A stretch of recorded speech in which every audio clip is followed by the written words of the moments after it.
Okay, for those of you that are just joining us, welcome. And here is our agenda for today. So we're going to quickly introduce everyone first, and then we're going to do a poll.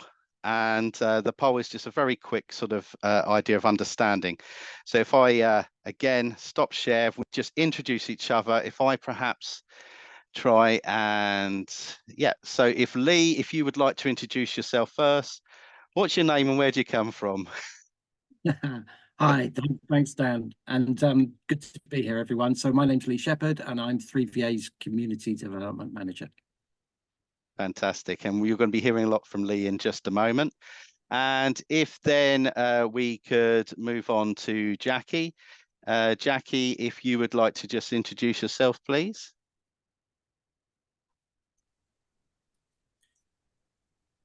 Oh, Jackie, yeah, if I might need to unmute you, let me have a look.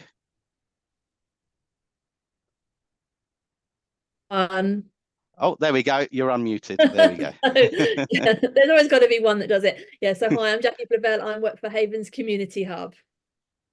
Fantastic. Thank you, Jackie. And Jackie will be joining us on our panel at the end. And then Leslie, if you would like to introduce yourself, please. Yeah, hi, thanks, Dan. Hi, everyone. I'm Leslie and I am from Green Havens Network. And then Marjorie, if you'd like to introduce yourself, please. Hi, everyone. I'm Marjorie. I work with Dan with Gaia Gardening in Action. And that introduces me nicely. I am Dan Ori. I am the Director of Gardening in Action and your host for today. And you'll hear more from me as we go along, but hopefully not too much. Right, let's move on now. And we're going to do a quick poll.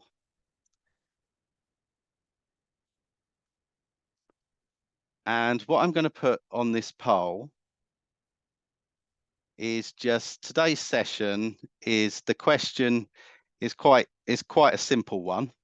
So it's going to be, are you confident, or do you feel confident about knowing the right structure for your project or organization? So you may have heard things bandied about like sort of you know, CIC, CIO, club. What do you feel confident? 0 is no confidence, 10 is extreme confidence, and this is an anonymous one. So if we share this and then you can let us know what you think. We'll just give this a second to launch. There we go. If you all fill in your answers there on the poll.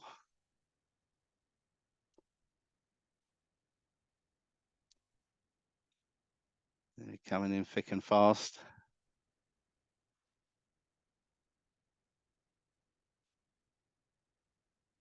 There's a good mix there, and I'll give everyone a quick chance. And I'm about to end the poll.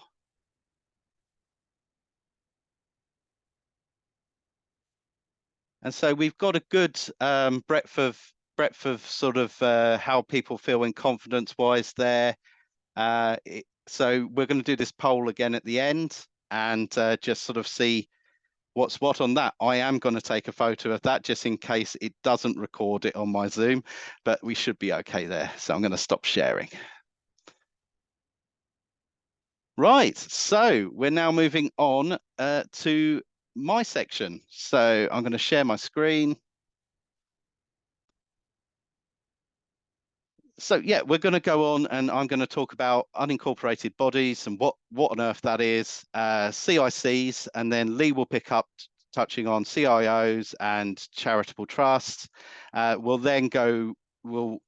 have lots of handy links up on the screen for you to either take photos of or not note down, which will be useful further links to go to. There will be some during mine and Lee's presentation as well. And then we will answer your questions at the end. So do pop them in the chat box. And that will be our fantastic panel that will answer those. And then we'll do that same poll at the end just to see how we feel. And there'll be a few other little bits to cover. Okay. So we've done the poll. So unincorporated body, what is one of them? Well, it can be interpreted as a few different things, to be honest with you. And some things that some people would class as an unincorporated body may be different to others. This is how I class them. So unincorporated bodies you might find to be clubs, societies, associations. Sometimes though, people will sort of throw clubs, societies and associations into their own categories and class, for instance, like a sole trader or something like that, you know, someone who's earning money as self-employed but not a limited company, into the unincorporated thing. But what we're doing is we're mainly focusing on charitable or community benefit companies here, and so or community benefit organizations, and so we're very much looking at it from that point of view. And so what I've looked is clubs we're going to touch on what they might look like, but they could be anything from a local football club, like a local kids football club, even through to an organization that looks after, like a Friends of group that looks after a pond, say, through to a Rotary club or something like that. Although bearing in mind, and we're going to touch on this, some might be an unincorporated club and an incorporated body at the same time. So we've got the things there. General rule of thumb is that you will find most of these unincorporated bodies will have an annual income of under £5,000. Then we move on to our incorporated bodies in the context that we're looking at, and we've got private and public limited companies. So your limited and your PLC. It's unusual in our sector for there to be private and public limited companies that would be doing community work. So it might be an element of what they do, but it might not necessarily be their reason for being. But there still are a few historical ones on there, particularly as the community interest company. This CIC or KIC. It's only been around since about 2005. So there might be some historical ones. There might be some that just sort of started off in that ilk. But that's how we are there. And then we're going to look at charitable incorporated organizations, or CIOs, and Lee's going to be covering that. But they could be considered a type of incorporated body. And then charitable trusts, slightly different to a CIO, and normally have an income of over 5k annual a year. And so that would be what we would be looking at there. So we're going to move on now. So this is the government definition of an unincorporated association. And as you can see there, without going through it, but too much, I'll let you kind of read the slide there. But what we're really talking about is informal groups, or groups that don't need a big corporate structure. And it gives the great example here of, it could be something like a sports club, a voluntary group, something like that. What again, it does mention about profit. If you make a profit, then there is a possibility you will have to pay corporation tax. But sometimes if you're doing a charitable activity, you may not. So that's something you'll have to look in further for. But it's not uncommon for even unincorporated organizations to do activities where they're gaining funds. Usually what the main restriction is that as an unincorporated body, it's more difficult or almost impossible to enter into certain agreements, and sometimes it may limit your funding as well. Bear in mind, if you go over that 5k, you sort of trigger the Charities Commission threshold to then start declaring to the Charities Commission in one way or another, usually. There are other ways you can funnel money, though, if you are going over that 5k, and I'm going to cover that now in a case study. So here is an example of an unincorporated organization. This is Lewis Roundtable. I'm allowed to give them as a case study because I'm a member, so it makes it nice and easy. Lewis Roundtable is a unincorporated organisation. It's essentially run as an unincorporated association. It is part of a larger movement, which it is a member of, but itself is just a club. It keeps its annual income under 5k at the moment. It's run for the benefit of its members. So it is a club in that essence, but it does a lot of charitable activities. And here is one where it raises money, which goes to the search and rescue of Sussex Search and Rescue and the lifeboat. And it raises a fair amount of money, and as luck would have it, some of the ways that it raises money, the funds go directly to the charities.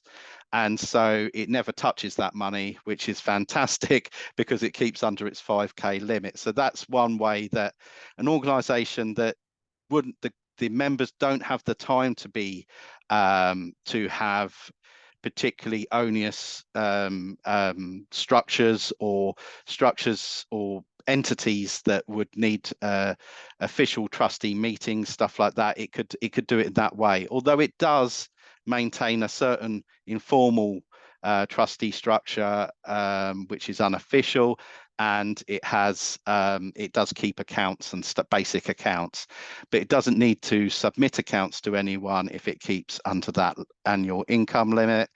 And yeah, but there is talk of to be able to manage funds better and things of actually stepping up into something like a CIO, which Lee is going to cover. So that's just one example of an organisation that didn't feel comfortable stepping up to that, level of becoming a charity, a CIO or a charitable trust, but or anything else, but has managed to work within the constraints that are put on an unincorporated organisation. It still has all its insurances or its policies and stuff like that, but that's how they work. Right. We'll hopefully have a few questions on that for the panel later. Now we're going to touch on to community interest companies, and this is the official graphic for them. And there's lots of text here. I can tell you can take a photo of this screen if it's not got anyone's video in it. Just take a photo of this if you want it for your own records. This is from the government, from .gov, and it just really explains what a CIC is. Now, it's important to really highlight that a CIC is a limited company, or I'm not going to use KIC because that can confuse people. The regulator calls themselves the KIC regulator, and everyone starts spelling it KICK. So I'm just going to call it CIC for your benefit and mine. So the CIC is a type of limited company. It operates to provide benefit to the communities, and what that community is may determine how it operates. So the community could be interpreted as a geographical area, a type of community, maybe an underrepresented community. So that sort of thing, really. And we'll touch on that a bit more in a moment. But the main purpose of it is to benefit the community, not to benefit shareholders, not to benefit the members.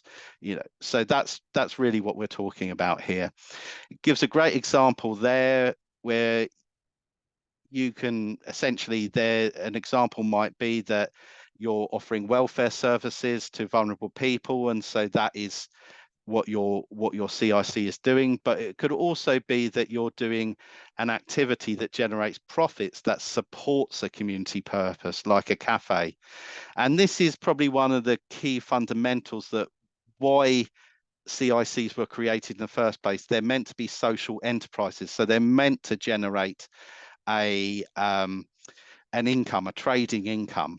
However, a lot of CICs have been set up over the last few years that pretty much just get all their money from grants, and that's definitely a legitimate way they can get money in. But the thoughts in the first place with a CIC was that it's a company, and so it would generate a trading income, but it could still access grants. It is considered a non-profit, but it doesn't have the tax benefits necessarily that other organisations might have in the charity sector. and it will be taxed on its profits, which is really important to highlight. You can see there as well, so it does operate the same as a limited company, and that's really important to remember. I've highlighted down the bottom, you must complete a tax return and pay tax on your profits. I won't get into all the details about carrying over funds from years and stuff like that. That's for an accountant to go through. But there are ways, if you're concerned that you might be paying tax on profits and you're already a CIC, do perhaps speak to us offline on that, and we can point you in the right direction of an accountant who can advise you on that, who specialises in it. Okay.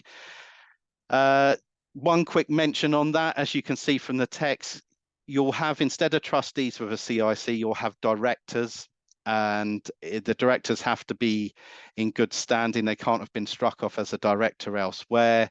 It generally helps if they've got a good credit record, but it's not a be all and end all. You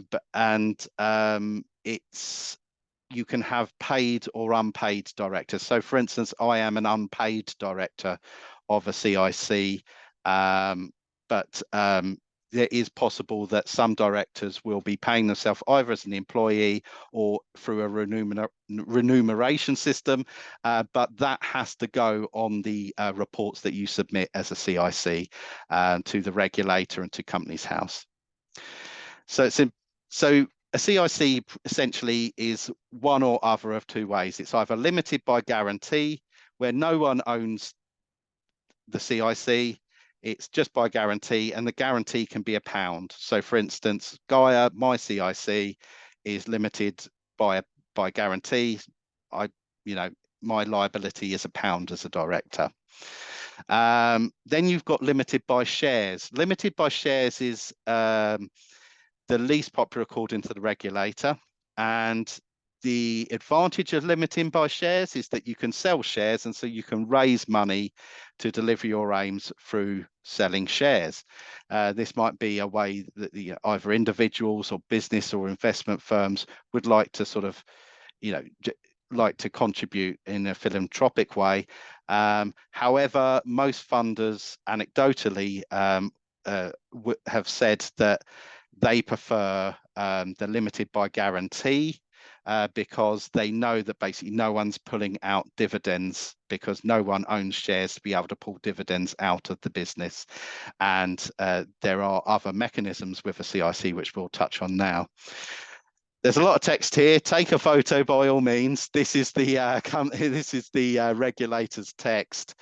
But essentially what is important to highlight here is that one way that you may be refused to be a CIC, and that Lee may touch on this with a CIO, is that if you have a political agenda.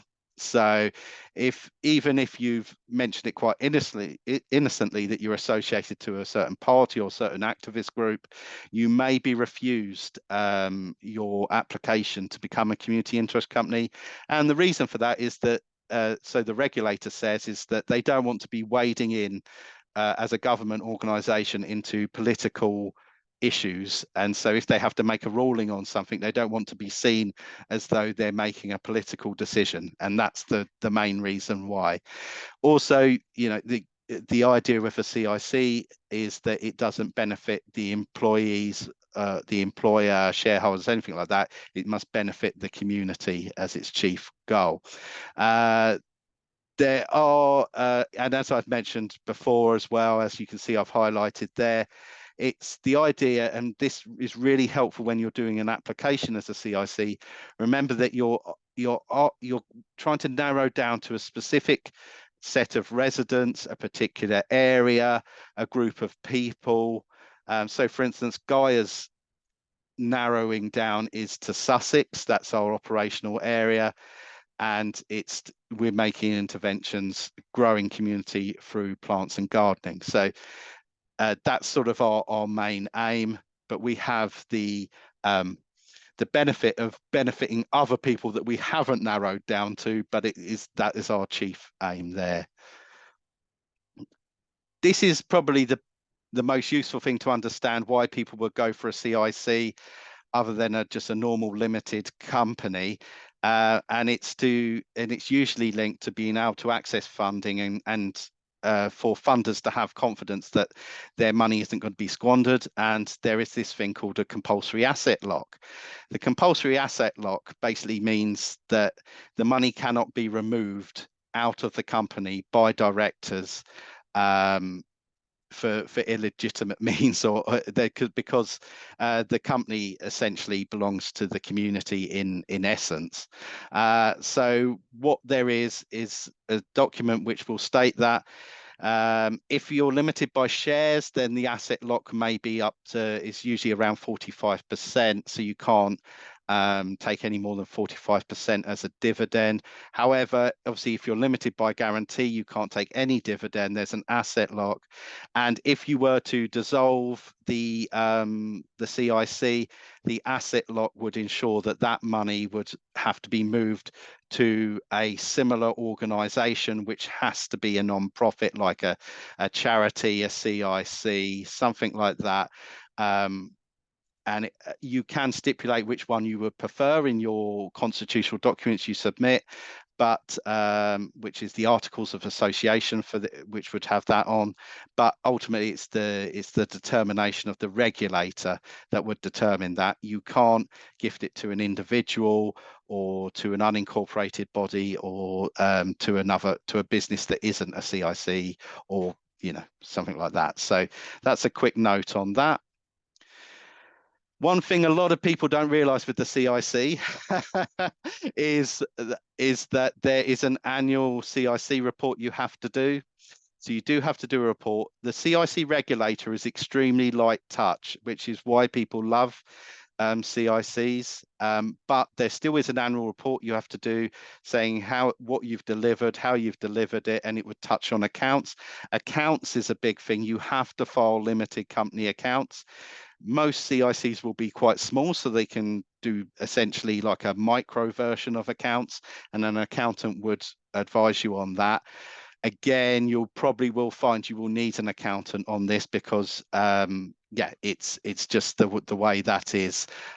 So yeah, that's just to mention, you will need to do accounts, and there will be a cost, obviously, if you're hiring an accountant.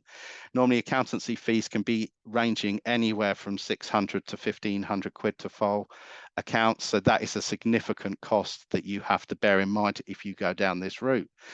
And you have got the obligation, if you are a director of this, that this all happens correctly, and you could be struck off as a director and not be able to be a director of any sort of company if it's not done correctly. However, they are quite understanding if you make a mistake in the first year, but do speak to the relevant bodies. There's your Companies House would be where you would go for guidance. Okay. This is again another web link here. You can take a photo of this. This is the regulators page on .gov. It's the CIC regulators page. It's got all the information you would possibly want to find out more from that page there. So that's .gov, and then all those links there. But you can just Google and just make sure that you go onto the correct regulators page, and it's a .gov address. Okay. Well, you'll be happy to hear that is everything on CICs. Now we're moving over to Lee's presentation. So I'm going to stop share and share his slides. And I'll just bring up your presentation, Lee. Great, thank you.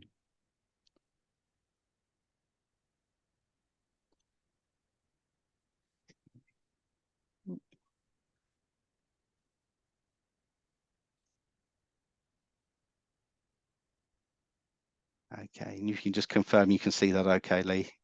I've got it. I hope everybody else has, yes. Lovely. Thanks very much, Dan. Great, okay.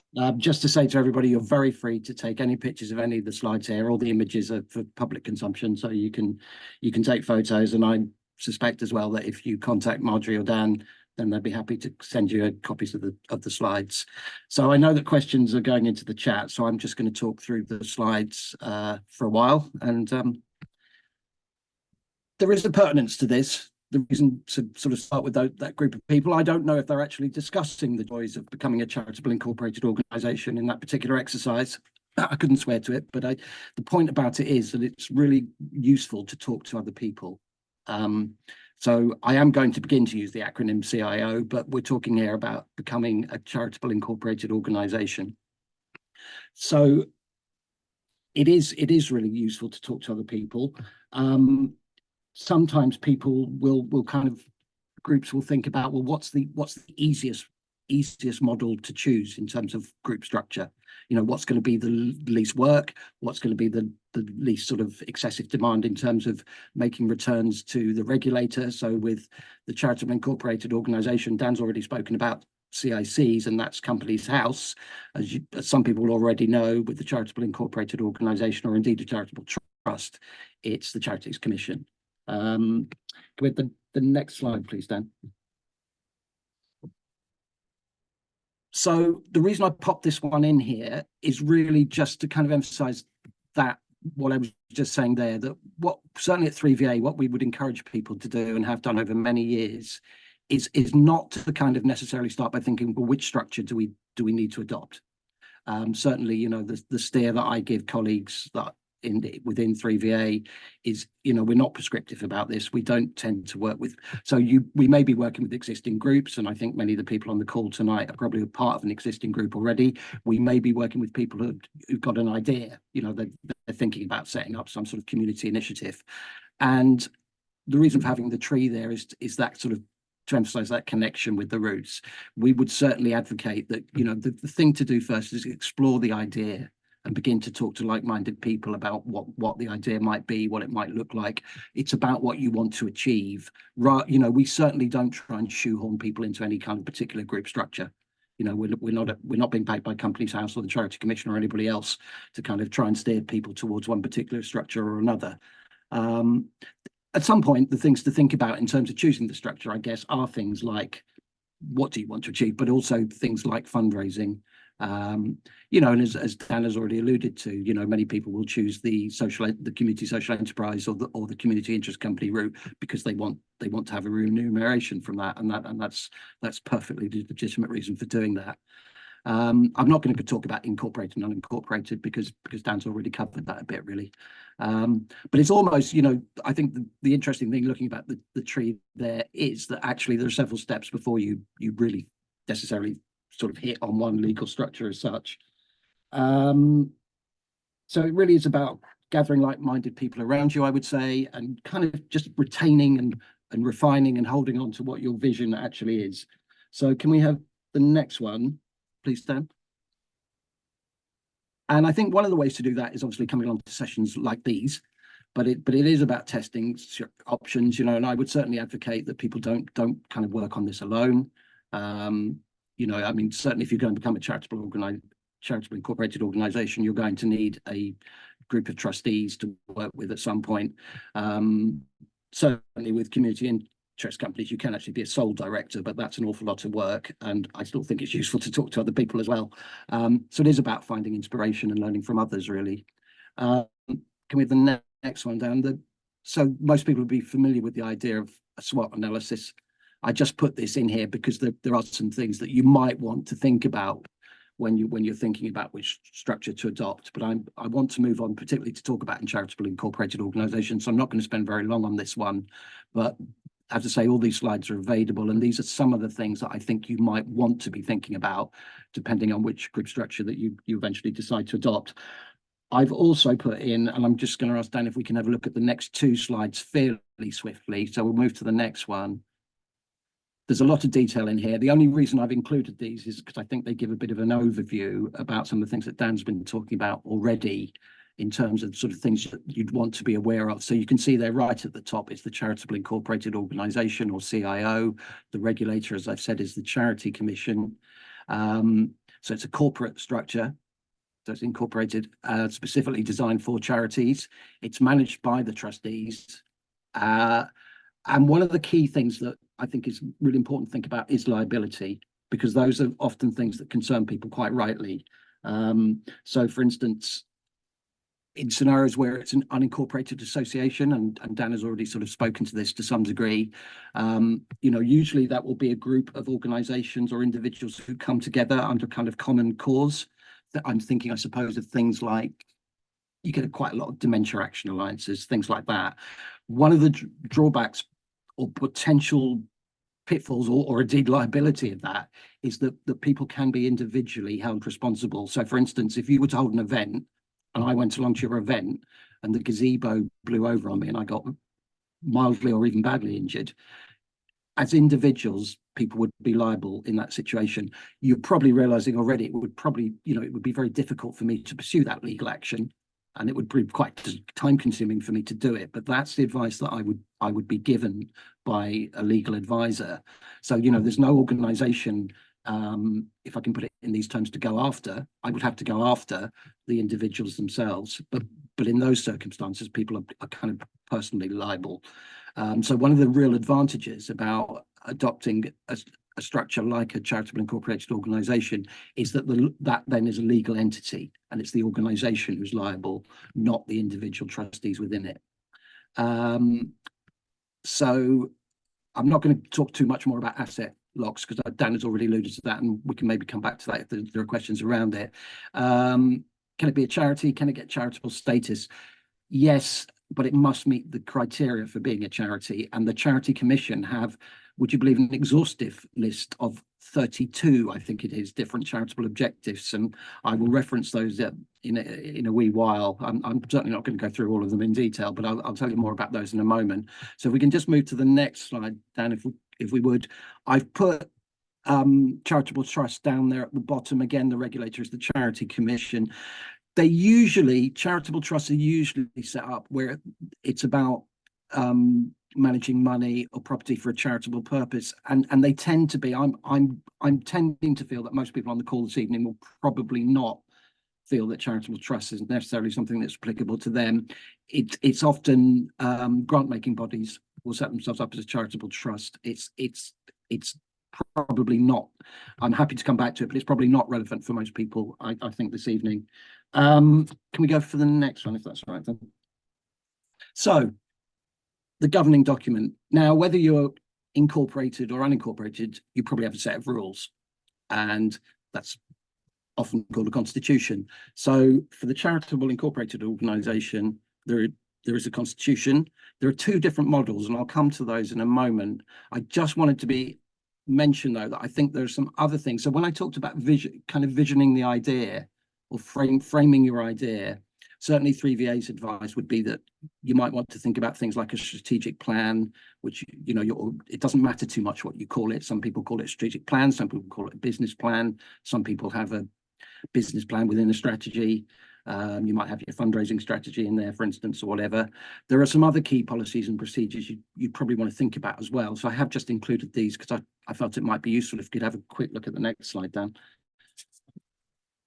So the other policies that you probably want to be thinking about, and again at 3VA, we're not prescriptive. We work with groups of all different shapes and sizes and proposed groups of different shapes and sizes. So we're not about saying you must have this, you must have that. You will find sometimes that certainly funders and other regulators will ask to see these sorts of policy statements. So the obvious ones I've put there around safeguarding health and safety, etc. But I think we can probably move to the next one, Dan. Yeah, so I mentioned that there are two model constitutions for a charitable incorporated organisation, and this is the Charity Commission. Incidentally, we do have at 3VA models for each of these, and I haven't yet had the opportunity, but I will send them to Dan and Marjorie, and very happy for them to be circulated, which hopefully can help people fill them in. The only thing I would say with that, as with any template, is that they're there to be adapted.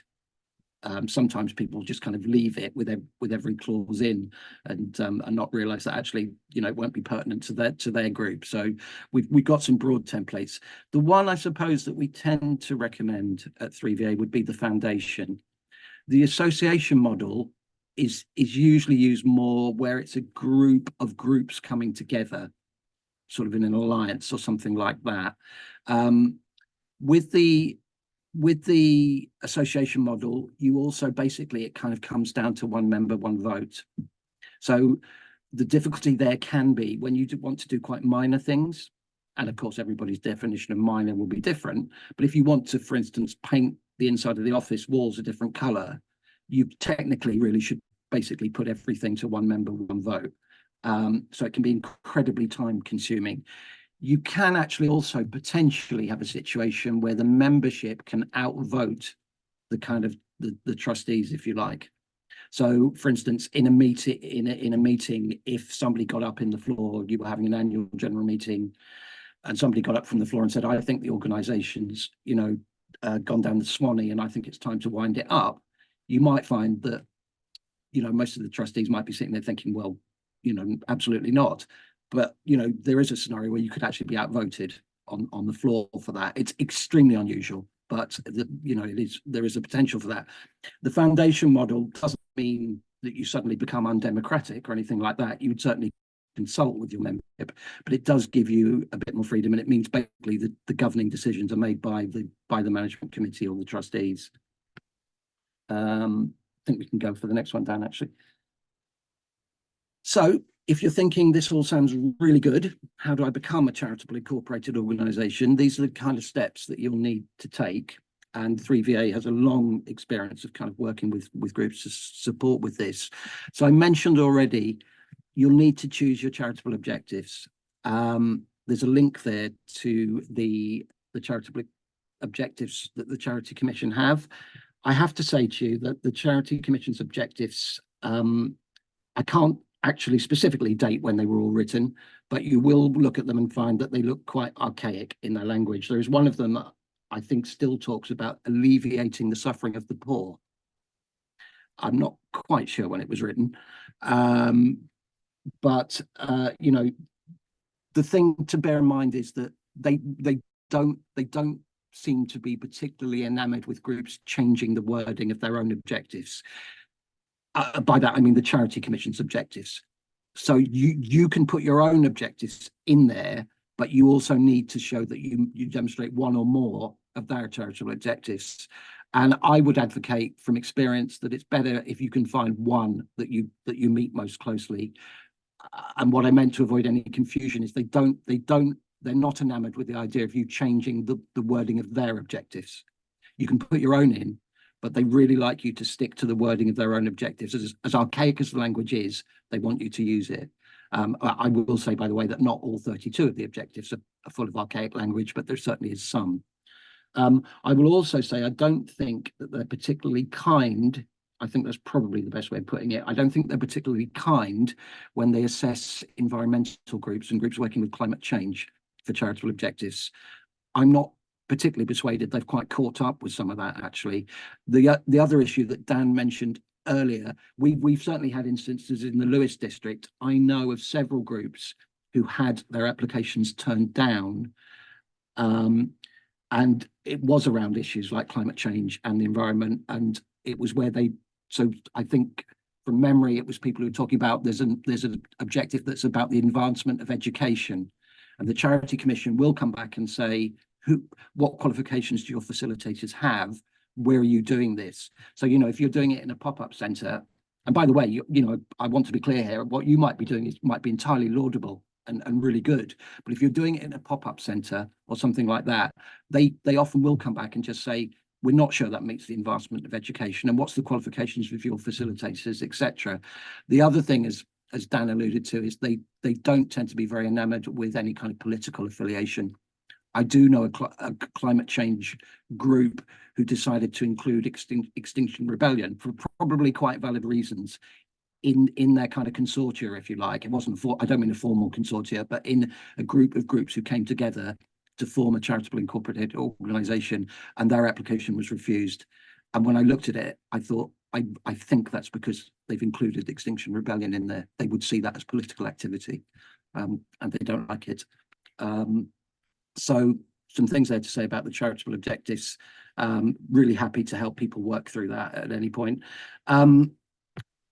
So the other thing is about you need to adapt and adopt a model constitution. So when you do it online, and I would advocate, by the way, of doing it online rather than posting it.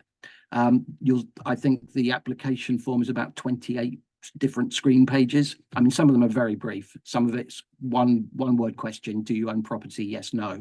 So don't be completely daunted by the idea of 28 different screens or whatever it is to go through it. It's a while since I've done it, but I think it's still roughly that length. A couple of things that you need to embed with it is a declaration of trustee eligibility. The other thing is the constitution. So you would choose the model, and as I say, we're happy to forward templates. You embed your model constitution in the application form, and there's another place where you embed the trustee eligibility. So that basically asks you to name your trustees. There is scope in there to basically say that you do not want the trustees' details, contact details, addresses, things like that, etc., to be shown on the Charity Commission's register.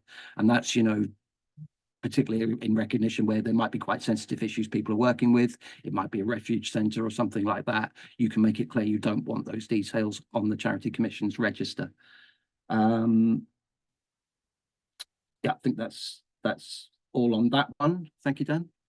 So they do have a helpline. You can call it. I have to say, I don't think they promote the helpline that heavily. And sometimes the only contact people have with it is when they have to do their annual return. And you do have to do an annual return, and I'll mention that in a moment. So when you become a charitable incorporated organisation, you'll have a charity number, which you'll be able to use, and often you're required to use in lots of different scenarios. Fundraising applications, you would put your charity number on.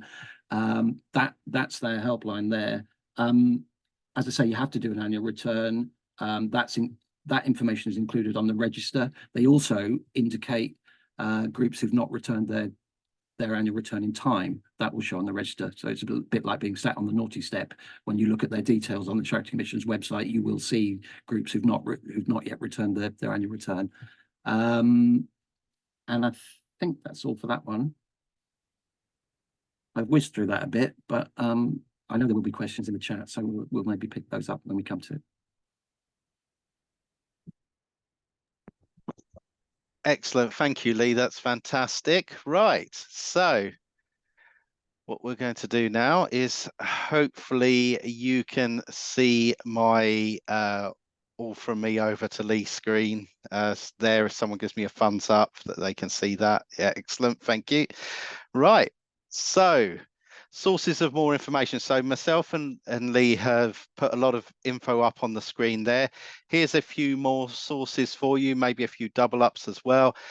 Just to let you know, we have just heard this week that that Gaia has been successful in its winning of funding from Making It Happen and East Sussex County Council to deliver a community toolkit. And this toolkit is not you'll get a shovel and a spade, although we are looking at a tool library. What this is plugging into resources like this, running workshops, forums, and having resources online and in various different forms, which you'll be able to access to know everything from, and it's focusing on green space management and growing groups, but it will be open to all sort of groups like this forum is, and it will sort of cover everything from structures, sort of how to, what your options are, CIO, CIC, stuff like that, through to fundraising, through to how to grow carrots. So it's pretty broad, but it's mainly focusing on that sort of area. And the toolkit will not duplicate work. It will plug into really good sources of information, like with Free VA. It will work with partners like, Green Havens, and, we're sort of really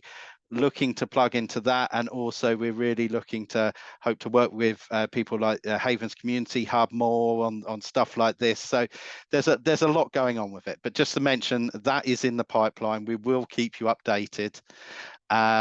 This is us. This is before we, just to quickly highlight, this is very much what we do, and part of the toolkit will be delivering free workshops and stuff like that. But if you can't possibly wait for us to deliver it, you can, sort of have us deliver workshops for you on various different topics. The contact information's there.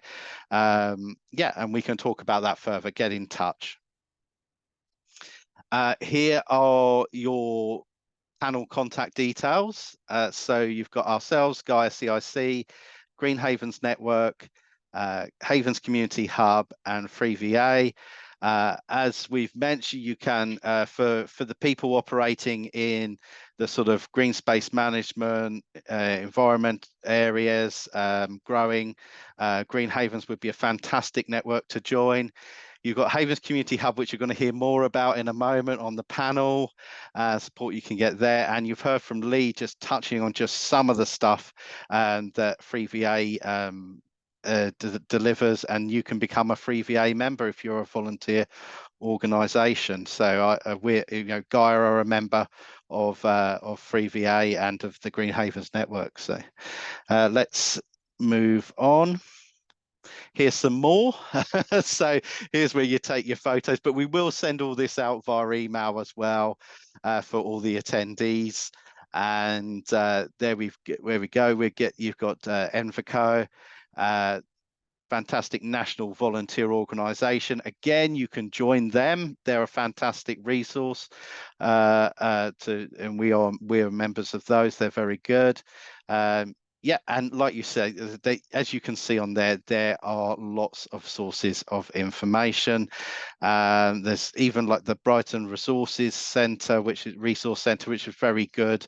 And the toolkit will certainly point to a lot of resources with them because they have a lot of good templates that you can adapt and things like that. Yeah, like you say, there's the library there. We're going to touch on that at the end, though, the library service. We've got something that we're supporting in that on one of their events. And there's Charity Mentors Sussex there as well. Right, now we are moving on to our questions. So if I stop the share for the moment, and we have got our panel. So panel, feel free to unmute yourself. So it's Lee, Jackie, and Leslie, and myself. And Marjorie will be asking questions from the chat. Also, Marjorie may have some questions that were sent in beforehand, and I've certainly got a few here that I can ask if we get time as well. So far away, Marjorie. So we've got a question here today, but also I've had a couple of questions. There are a few people who've registered for the workshop, but were not actually able to come, but will be watching the recording. So there are some questions about being sued. So can you be sued as an unincorporated body? But then linked to that, I also have a question about if you set up as a CIO or a charity, do you need to get trustee indemnity insurance as well as public liability insurance? Right. Okay, panel. Right. If anyone's got any thoughts on any of that, do jump in. I've got a few answers and examples, but if anyone's, for instance, questions of liability being sued. I think, thank you for the question, by the way. I think the one about being sued as an unincorporated body probably relates to what I was saying about the unincorporated association and the scenario where I talked about being injured by a gazebo. Yes, I think is the answer. Yeah, I think you would have to go after the individuals. I don't know if other panel members feel different, but that's my take on that one.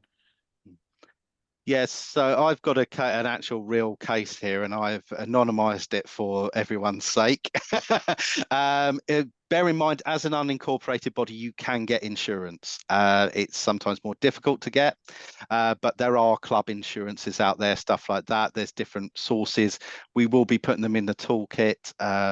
There are some specific to things, like there are, you can get through the RHS, a community gardening insurance, but also there are insurers like Zurich and so many others that do specialist insurance for these.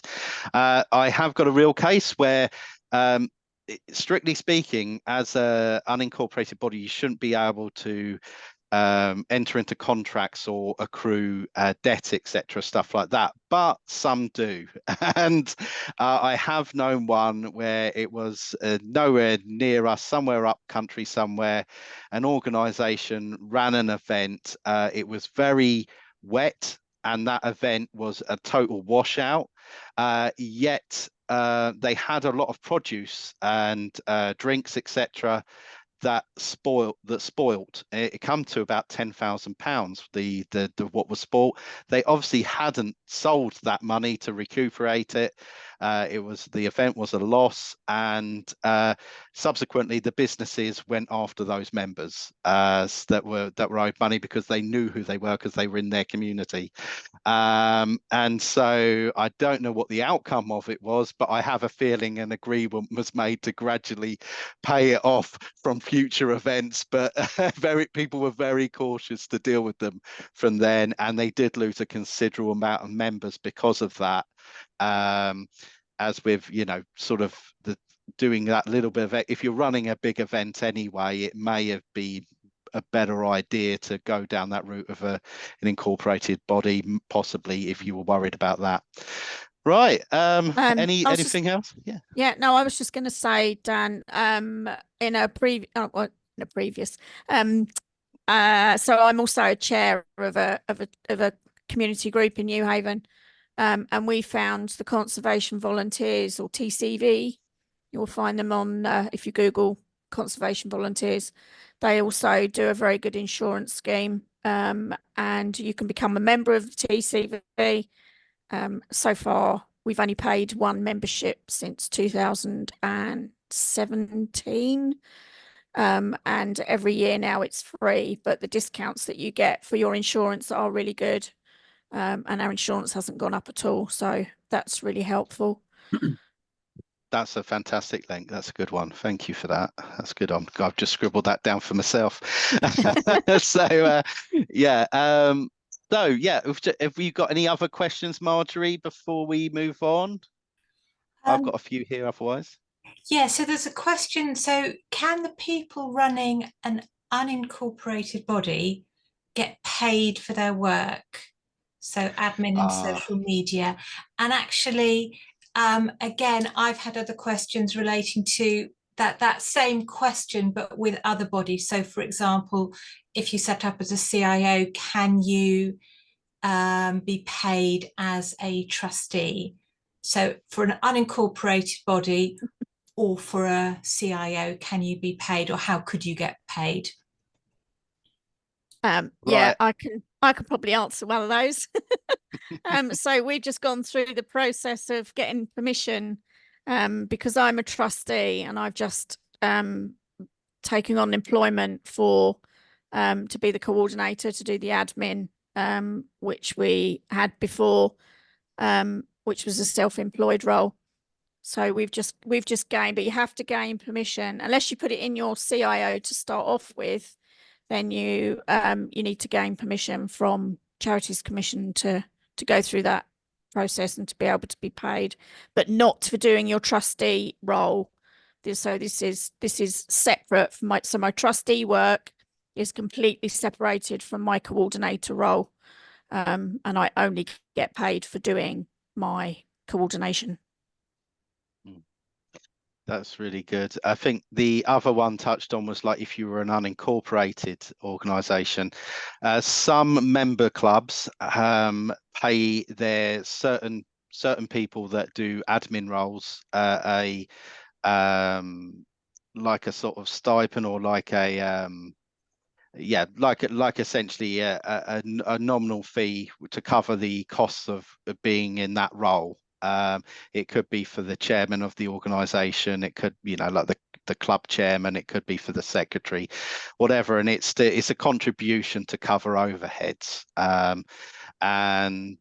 So that's normally what it is. It's related to expenses rather than to wages. That's normally, and you're under a 5k anyway, annual income, and it's not really a trade linked to a trading activity. So that's what some of them would do. However, I think if there was an organisation that was really needing to do that, they might be worth saying, well, actually, how much money are we have we got coming in? Are we actually going over that 5k limit? And then do we start looking at who trustees are and who people that are doing work for us are? So yeah, there's not a definitive answer on that one. It's very, very specific to what it is, I think.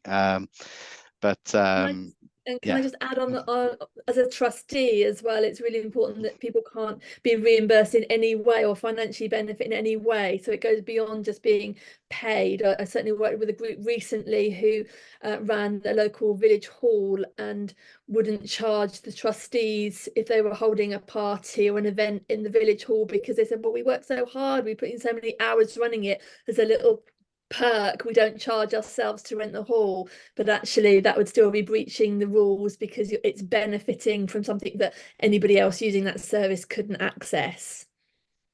Yeah, and I think it does speak to how you're regarded as an organisation as well. You should be absolutely bulletproof as a trustee, or someone running an organisation, and so you need to be able to stand any scrutinization. And so, like, if you're going to do certain things, like exactly like Leslie's fantastic example of where they went through all the proper channels of doing things and it's not associated to the trustee role, then yeah, that's would be something I would highlight, certainly.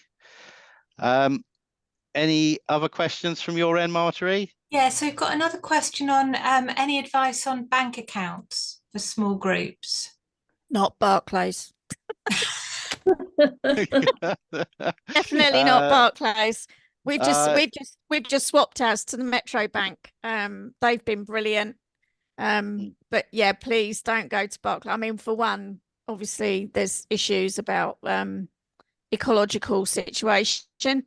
And yeah, I would go Metro if we were given the choice again.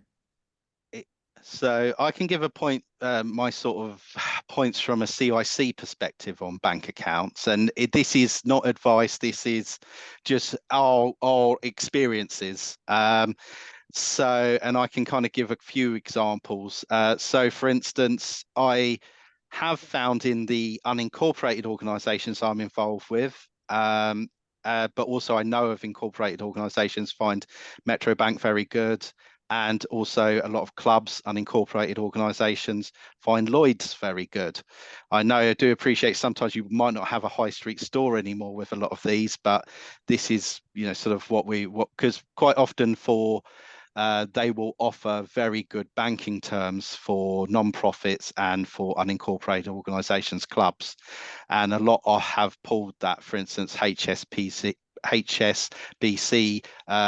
terminated all their unincorporated, all their club accounts, and made them business accounts, and so there was fees started kicking in. So a lot did move for that reason. For CICs, I actually, some of these online accounts can be really good. Starling, Metro Bank and stuff like that can be very good. So that's also a way to look about it. The one thing I would highlight to a lot of you is deposit protection. So you need to think about where your money's sitting and what happens if that bank goes under. So, which any as we've experienced over the last 20 years, no bank is safe. So is there a government protection on that, or do you have, you know, sort of reserve account set somewhere elsewhere in another institution, and so you're splitting your liability? Some of you may, hopefully not too many of us are old enough to remember, but when all the Icelandic banks went under, and a lot of charities were holding millions of pounds worth of reserves in those accounts, and there was no financial protections. So something to investigate into and consider in your mix when you're looking at bank accounts, for sure. But don't have nightmares. It's just yeah, plan for the worst. We've got another question. We've got a couple more questions, and I don't know if anybody else has got any last minute questions. Quickly put them in the chat. the question is, do you need to have designated officers, e.g. chair, secretary, treasurer, in the different types of groups? Thanks, Marjorie. Shall I just say from the charitable incorporated organisations point perspective, yes. And I think I'm right in saying that on the online application, you're actually asked to identify who the officers will be. And I think they even do it in a way that they sort of suggest, that it should be staggered. So you don't, for instance, in terms of office, you don't lose all your officers at the same time. Yeah. And that's generally thought to be good practice. It's really good, I think, as well, to have somebody, and obviously different boards of trustees or management committee, it differs in size, but it's good to I would always advise to have, somebody who will chair the meeting at short notice if the chair isn't there, or have a vice chair or something like that. So yeah, certainly for the CIO, you do need to specify that in the application process. And I think for unincorporated like clubs, etc., it's good practice, and generally just yeah, it gives the members confidence if you can have those 3 layers, like usually a treasurer, a secretary, a chairperson, or something like that. For CICs, you can have a sole director. Makes you less likely to get funding, as someone that started up a CIC as a sole director has not had much sleep, and yeah, has had, not been successful in some bids for that reason, or not gone for some charitable funds for that reason. Even though I don't draw a wage, it can make things more difficult. It is better to share the load, but I suppose with a CIC, like with selecting trustees, you want to have confidence that you've got the right people, sort of in the mix with you that you can work with. So it's definitely something that I'm certainly looking to evolve, either as a CIC or a conversion to a CIO down the road, to sort of get that bigger organisation, that longevity, without diluting vision. So yes, that's sort of hopefully covers all the organisations there. I was yeah. just going to say, sorry, Dan, I would recommend definitely having a chair and a treasurer, and either a vice chair, as Lee's just said, or a secretary. Certainly in the groups that I've been involved in, a separate treasurer is always a handy thing to have if you can find one, because it just takes out it just puts in that level of protection for any funds that you've got in your bank account. And you will also find that you'll have 2 people to sign for certain amounts. It depends on how you set your constitution up. That's very So good. we have another question. Thank you, Leslie. Sorry, I'm just trying to fit everything in before we have to wrap up. We had a few more questions about risk and liability. So if you say to people before an event, you're doing this at your own risk, can they still sue you? And do you absolutely have to have public liability insurance? Are there circumstances where you wouldn't need to have that? This is a murky world, because we don't have to. Of course, there is statute law that we can be fairly confident about, but there is also case law where people have been brought to court because something has happened, and that can be interpreted by a judge or magistrate, however they wish. And so I think the good practice, particularly for the affordability for a lot of organisations, of what public liability insurance costs, I think it is well worth investing in, just to give you that reassurance. You may not need employee liability or anything like that, because if you're not employing, but basic public liability insurance is probably a good idea. Some venues, of course, will have liability insurance, but also if you're operating in some situations, they will ask you for liability insurance. Like if you go to a market or a fair, they will say, have you got public liability insurance? Does it cover this much money? So yeah. some organisations may be voluntary organisations under an umbrella of another, and it's covered by that.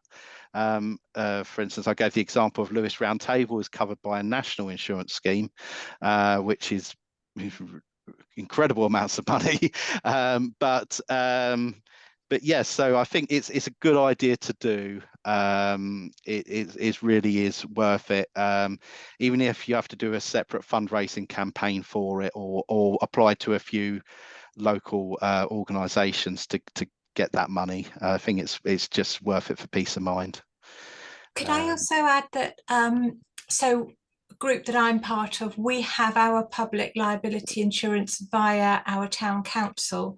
So it may be worth just checking with your town or parish council to see if they might be able to help you, particularly with things like maybe litter picking or something that is on their land, part of their jurisdiction. Yeah, I'd agree with that. Yes, so sort of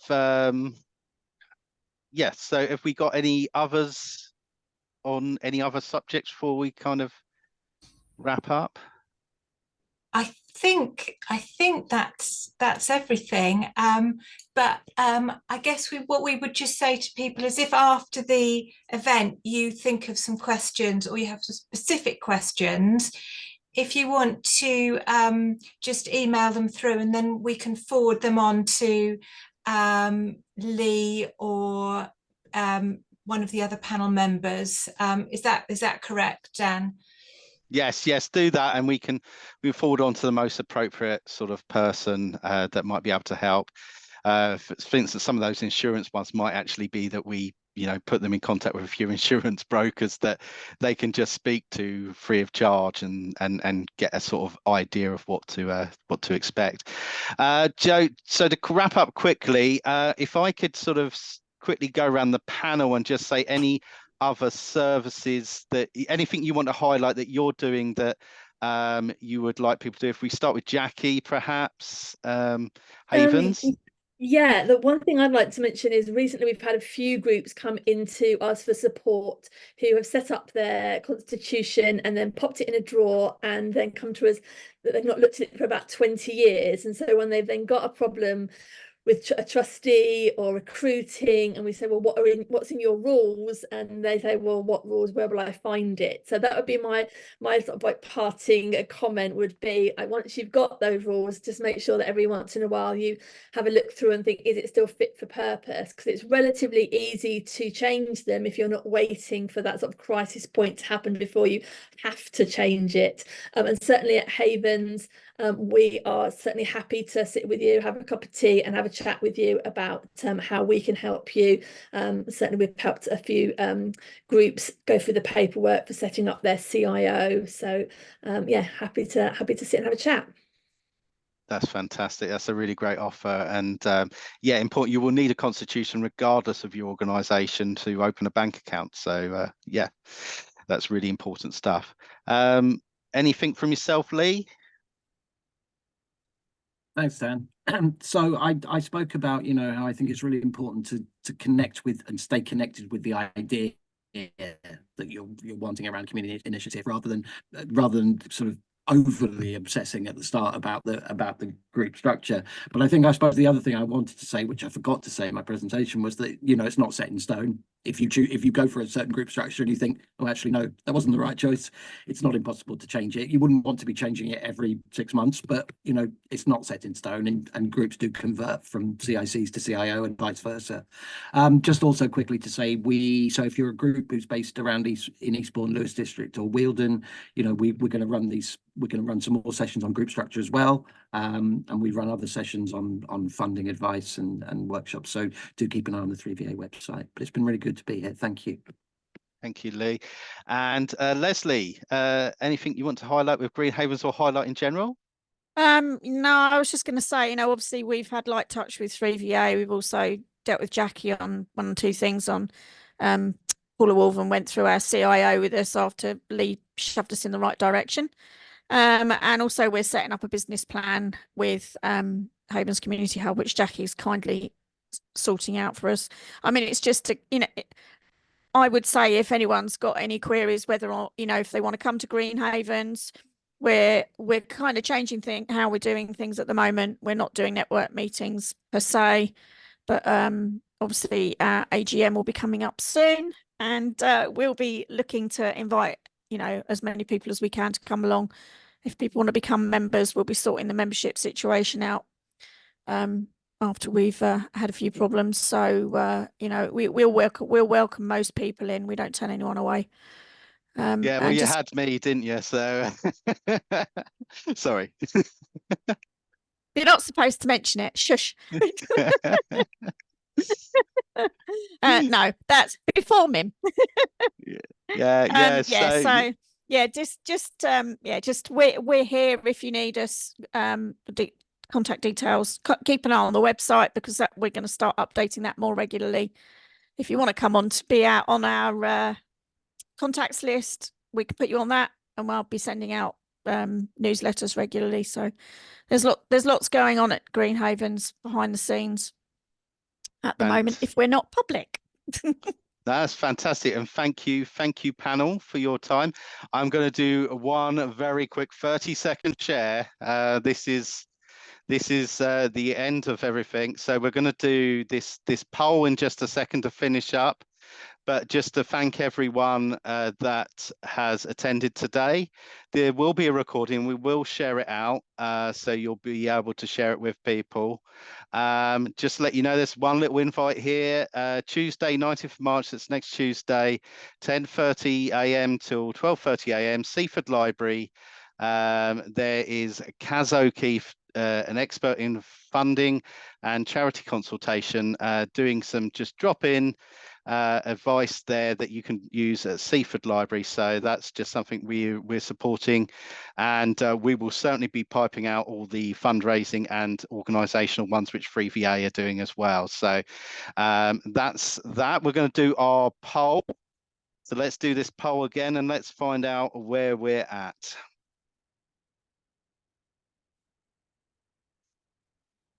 Okay. We're going to relaunch our poll now, and if you would all like to vote, please. The question is, how confident do you feel about knowing the right structure for your project and organisation? Rating sort of 0, least confident, 10 to extremely confident. And I think I'll just give everyone a quick second just to vote there. I'm going to, yeah, that looks good. I'm going to take a photo of that just in case it doesn't save it. And that's great. Well, those numbers have certainly increased. So fantastic. We've done a job.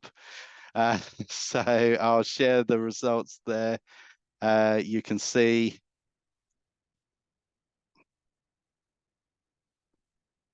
Fantastic. Well, thank you everyone for attending. Thank you, panel. Thank you, Marjorie. And that is us. I'm going to stop recording and say goodbye. Goodbye. Thanks, everyone. Thanks, Dan, for